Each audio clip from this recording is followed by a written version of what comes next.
Познато е дека урбаното зелено, особено за Скопје, е нужно. Ако има превод дека Скопје е еден од најзаградените градови во светот во зима, не е нешто позитивно ни во лето. Во лето има други проблеми. Со исчезнувањето на ова зеленило и јавно, значи во градот и во приватните дворови, во голема мера се намалени сите оние природни површини преку кои се впиваат атмосферските води, односно дождовите, кои се добиваат еден поинаков интензитет со климатските промени, стануваат поретки, но поинтензивни. Значи се почесто и во иднина ќе имаме такви поројни дождови и оваа површина што е оставена сега како природна, таа не може доволно да впие целата таа вода која истекува, бидејќи нели се бетонирано и асфалтирано и со тоа водата тече по улиците како тие се претворат во речни корита, што представува нели опасност и по имотот, по животите на граѓаните, санитарен проблем представува затоа што се меша со канализацијските води, па тие извираат надвор на улиците. Голем проблем е затоа што зеленилото нас ни представува и една од преостанатите бариери за борба против загадувањето. Тоа е она кој што го впива, го прочистува воздухот, а ние се помалку го имаме тоа.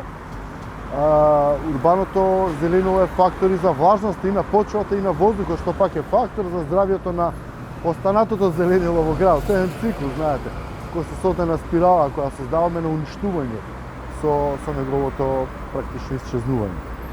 Клучно за настанување на овој проблем е спрегата меѓу политичките партии и инвеститорите. Значи таа клиентелистичка спрега која доведе до вакви урбанистички планови какви што имаме сега, во кои зеленилото цело се монетизираше, практично се продаде за изградба на згради, значи за поединци да профитираат. И затоа клучно тука е политичката волја се согледаат овие процеси и да се почне во обратна насока. Сега обратната насока ќе биде уште поскапа во смисла на трошење на јавни пари, затоа што сметаме дека треба сега да се тргне во обратното на откуп на приватни површини за да се наменат за јавни површини за зеленило, од што до таа мера е сведена работата, до толку да го нема. Значи имаме райони во центарот кога практично немате ништо од зеленило.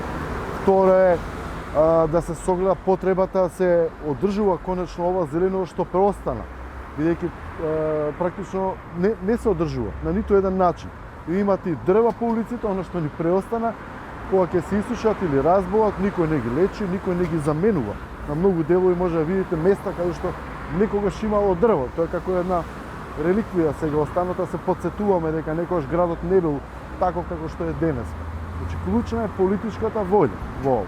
Бидејќи се докаже дека какви закони да носиме, оваа спрега што претходно кажав е способна да ја изигра сето тоа и да го сведе на ништовност.